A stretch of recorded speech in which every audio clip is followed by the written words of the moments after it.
has it sunk in yet? Because I know that you were there, you were in the middle of it all. How do you feel now? Has that moment died down even just yet? I don't think so. It will die down that quickly, because it was a night to sort of savor and just feel that moment of India being the world champions. We've been at that tournament for a number of occasions where Yes. we've been in the knockouts in the finals twice, but never were able to sort of cross that rope and what a way to sort of get our hands on the trophy at home, a home World Cup, and having all the former cricketers present at the ground and the current generation sort of um, played the game, and it was a very surreal feeling that Yeah. there was this build up. Yes, it felt like it was the opportunity again for India to sort of um, expand the profile of the sport, and the way they've started losing three games and coming back to playing in the knockout against it was a literal quarterfinals against New Zealand, and then the big semi-final. I was quite nervous the morning of the semi-final, but when we got through to the final, I knew that it's India's World Cup for sure. Yes, and you say it with such poise because you've been in that cauldron yourself, Mithali. We saw pictures just a while back and we'll play it out because no matter how many times we see that, we're always going to get goosebumps. I was getting emotional watching all of that play out. And for someone who's seen all of this from the sidelines, watched you play for so long, how did you feel when they all came up to you, gave you that trophy? You know, the two stalwarts, the two people who really defined women's cricket, you, Julian, right there. How emotional was it for you? Well, we were doing that post show, and then the girls were on that victory lap, and suddenly it just felt like to give them a hug and just say thank you for all these years. We've all whoever's played the sport and represented India at the World Cup stage, always wanted to get our hands on the trophy, and we had to sort of go through years of the Australian dominance. And every time people would ask, okay, they would just say that Australia is the team to beat, Yes. and this Indian team in the recent year and a half, I think, has beaten them.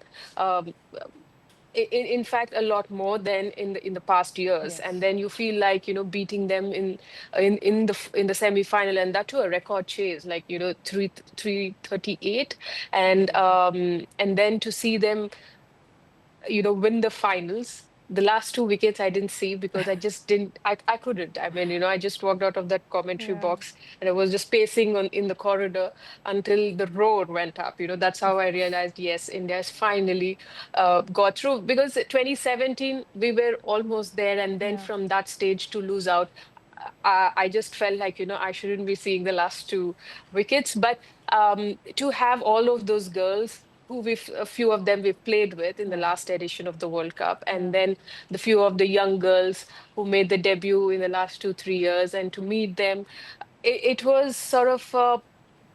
I can't really put it in Yeah. words what we felt, but then I'm just grateful that both of us were there in that ground, present at that moment.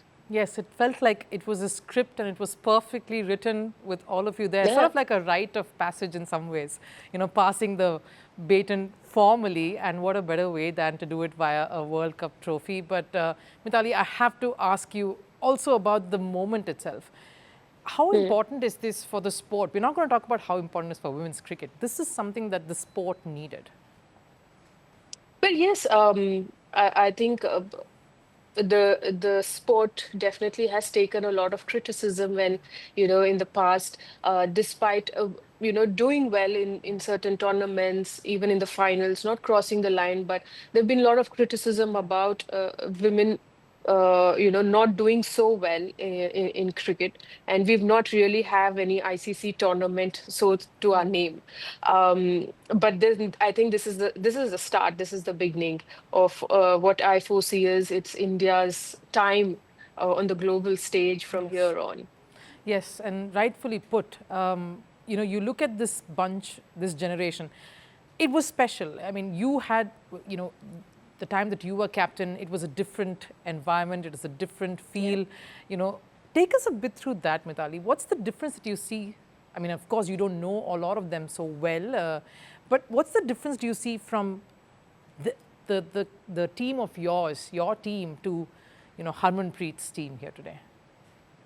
I think the major difference is that the girls don't take too much time if they make their debut in India, like, for the Indian team. Yeah, There's not much time they take to adjust to the international standard, yeah, uh, is where I feel is a huge difference. yeah, And the WPL has played a very pivotal role in that because from the last edition to this edition, what the changes Indian women's cricket has gone through is one is a pay parity, yes, and then second is the launch and the commercialization of the franchise league, women's premier league. We finished 3 seasons of it, right, and that franchise league has actually unearthed a lot of potential players like Kranti God and Sri Charni are products have been picked from WPL.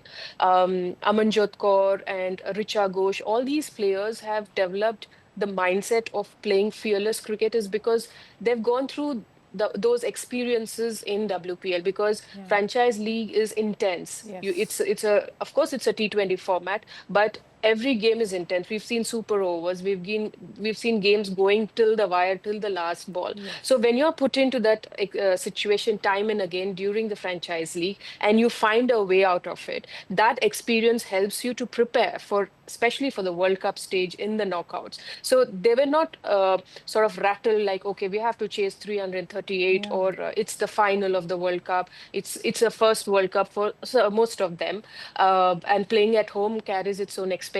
But I didn't see that nervousness in them, which we felt in 2017, is because we were playing a World Cup final after like 2005. yeah, And apart from me and Julian, for everybody else, it was the first final. And I could literally see the nerves in the morning of the finals in 2017. And um, that vibe, that energy I didn't see in these young girls. I think that's the big difference because that's what these leagues have done for these girls, that they feel that yeah, we've gone through that experience in the WPL finals. We've gone through that in the knockouts of the WPL. So here I can go through it. So I'm sure it wouldn't be easy, yeah. but I felt like they were not overwhelmed or overawed with that emotion. You mentioned 2017, and I can't help getting emotional because I was part of the broadcast crew back then, and we were closely following, of course, and we were covering that, and to see the way it panned out, I think that ways this moment and you and Julian being there, I think it kind of made up for all of that, though not taking away the struggles that all of you and your team went through. Shafali mentioned how this is the golden period for the girls now, and how all that you women did is what led to this. Tell us a bit about that, Mithali.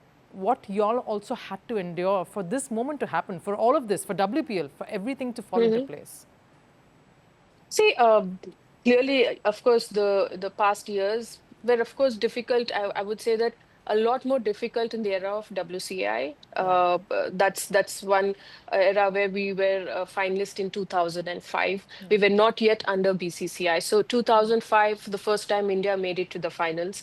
Um, I remember the first before that 2 years, we've put in a lot of effort in preparing. A huge shout out to Shubhangi Kulkarni, who was the secretary of yes, WCI, to try and get a series. And we've played Australia, we played England, we played New Zealand before the 2005 World Cup. That was right, our preparation.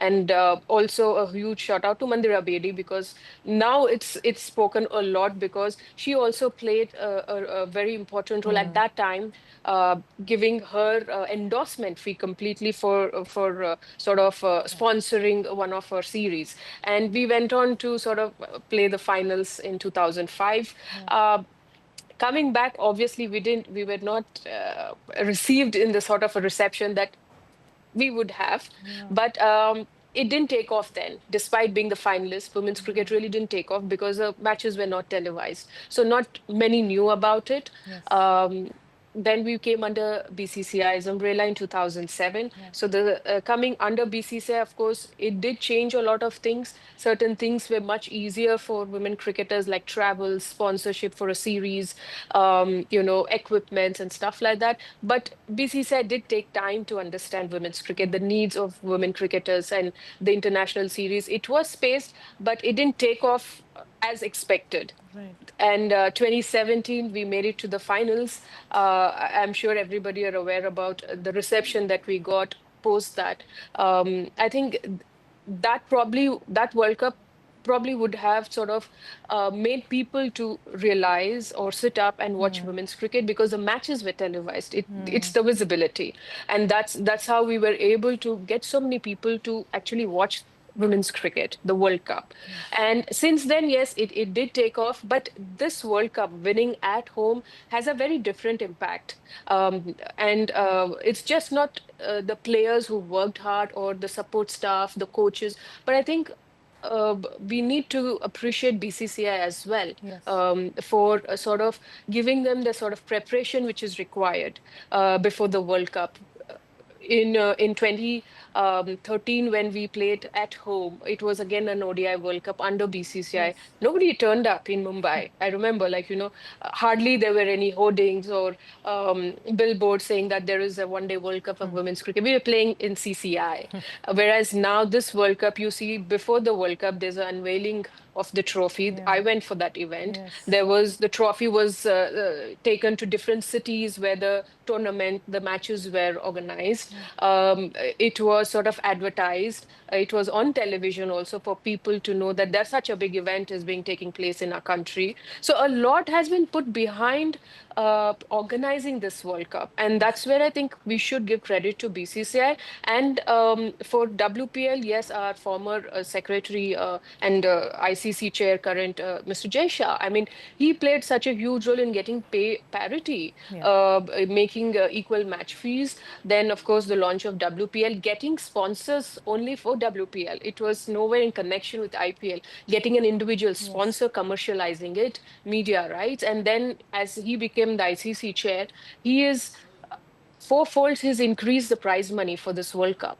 I think he is doing his bit in sort of elevating women's cricket, and BCCI, of course, because Mr. Saikia, who's the current secretary, he was able to invite all the former cricketers, the captains. I remember the first game, the opening game of this tournament. There were so many former cricketers being sort of felicitated. We've never seen that before. Yeah. So it all sort of, you were right, it all sort of scripted in a way by the universe to sort of get everything in place for everything to click.